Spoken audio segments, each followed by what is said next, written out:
So the island chain you see off to starboard is the Navy group, or Navy chain of islands. Amongst those islands is Mulcaster Island, named after a gunboat captain, a brave gunboat captain, British, that fought during the War of 1812.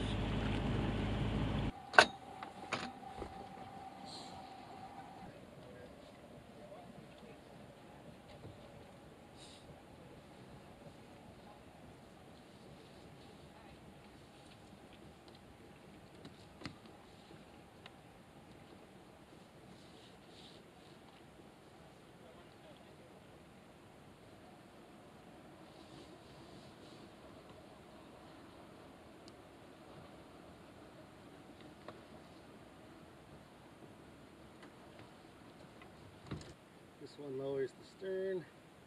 I raise it using the primary winch.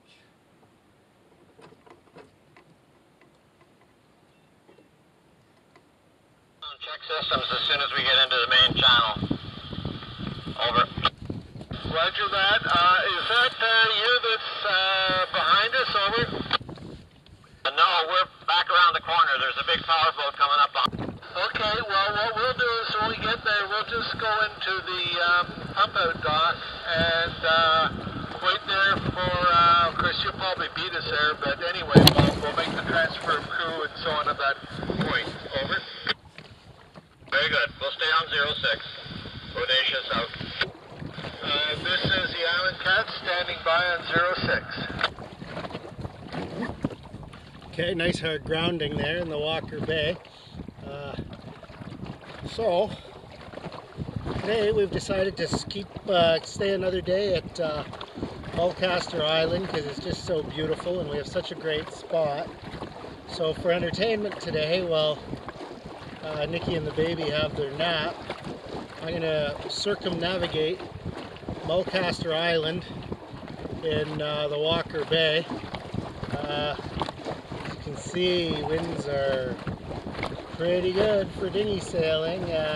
There's definitely some confused winds and whatnot once you get in behind the islands, which can, you know, make for, well, not the best sailing, but if you can stay out away from the islands a bit where the wind's blowing, you can cover some pretty good ground. So that's what we're doing.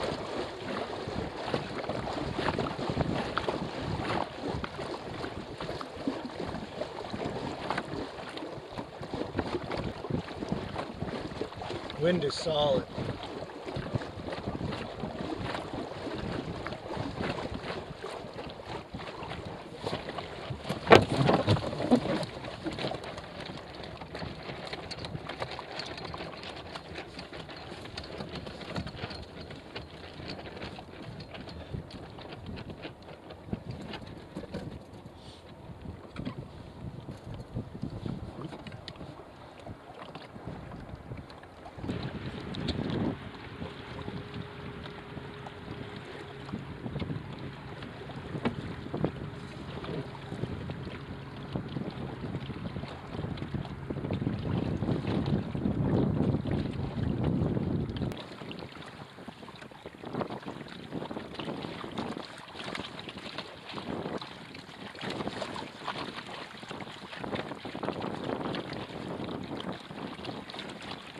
Looks like there's some wind shift up in these islands up here.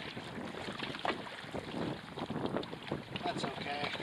As long as there's wind, I just want to keep the rowing to a minimum, that's all. Since I'm short an oar.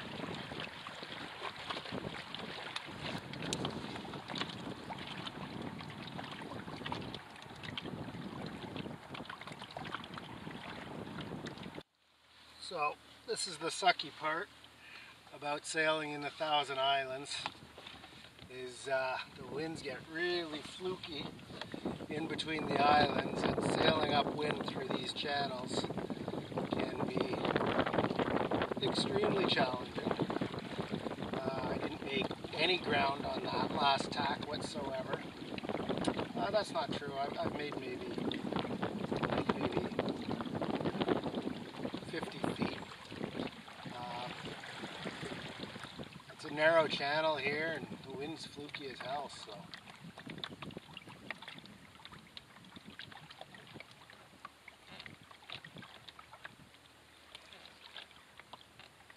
Going as close to shore as I can before tacking. It's the only way to make any ground.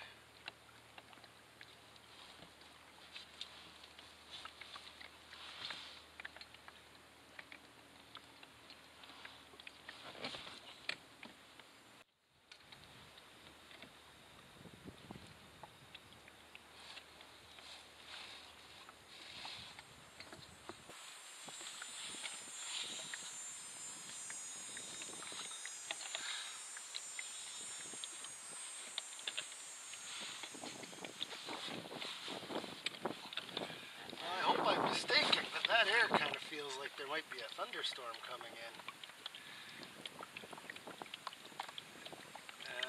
8-foot sailboats are not the best place to be in a thunderstorm.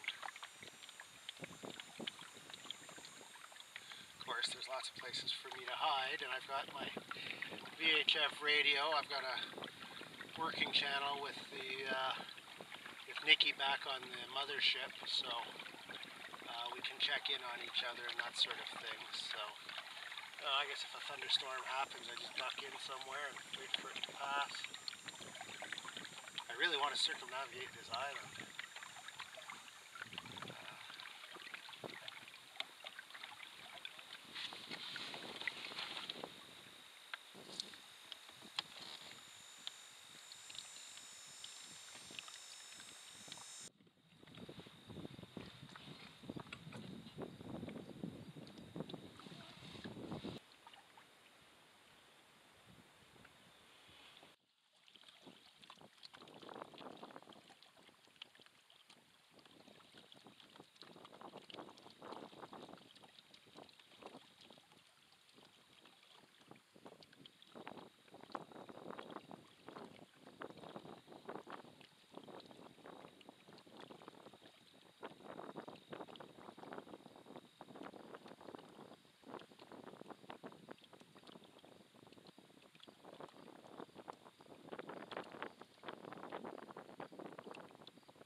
Point of land's really starting to annoy me. It feels like I'm never going to get around it.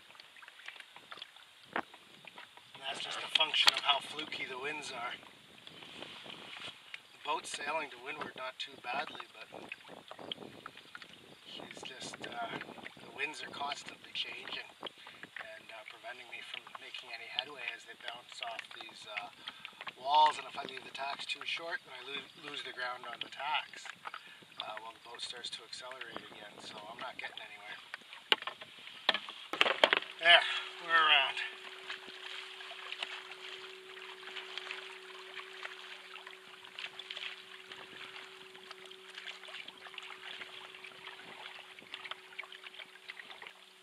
One thing about the Thousand Islands is you do have to be a good sailor.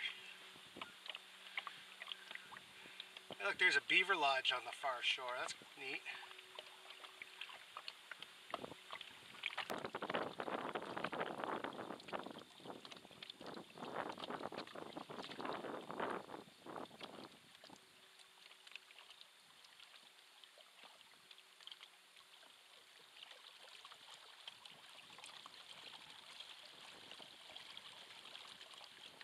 That's pretty cool, isn't it? Tack, it's getting shallow. Oh, no need to tack. Let's sail downwind for a few minutes.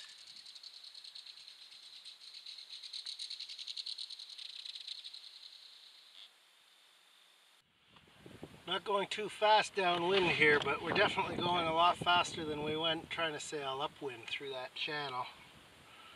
I think my plan here is when I get out onto the more open water there, I'm going to, instead of rounding right up into the wind as soon as I'm around this point, I'm going to head out into the open water a bit where the wind's stronger, and then hopefully I can beam reach right in rather than just kind of sitting there where there's no wind. You can kind of see the wind lines on the water. Actually, you can see them pretty well. So I'm going to use those to find the best wind. And okay, I don't think you folks saw that, but I just very nearly went for a swim. The dagger board was getting caught up on the bottom. So I raised the dagger board, and then the wind switched, and while I was standing up raising the dagger board and the wind was switching, we jibed and the boom was pressed up against my back, and we went over far enough that I put the gunnel in the water, took on some water, so we've got some water in the boat, but I managed to flail around like an idiot and stay upright. So, hard to believe in these light wind conditions you could almost go swimming, but the sailing here is just so challenging, you know. You know, the wind is just bounces off everything, and there's no water depth. You're sailing in, you know, 6 inches of water, so you can't really use your dagger board a lot of the time. At any rate, we're through this Narrows. I think when I get back to dock, I'm going to be pretty happy, and that'll be the end of my Walker Bay sailing. Jesus, where's the ground again? Yeah,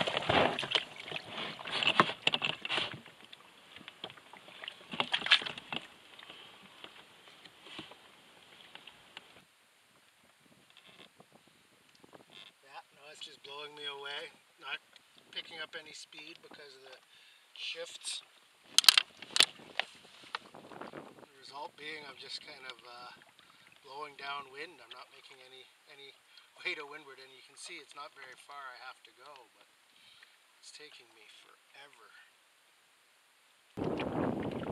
There we go. I wonder how long I'll be able to, this wind will keep up. Did it die or shift? Rain's starting, so I'm glad I'm getting back.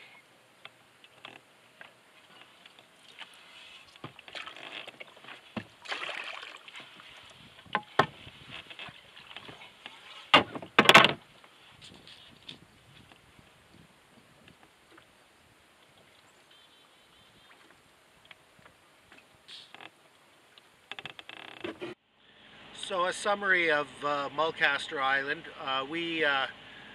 We ended up staying there 2 days kind of unplanned because it's just such a nice island. The dock there was pretty shallow for us. We did drag our keel going in. That's no big deal. I have very little footage of the island itself because we were just enjoying the island so much that I forgot to take my camera with me every time we went around the hiking trail. But there is a nice hiking trail that goes around the perimeter of the island. Of course, I took the video from the Walker Bay of when I circumnavigated the island with the Walker Bay.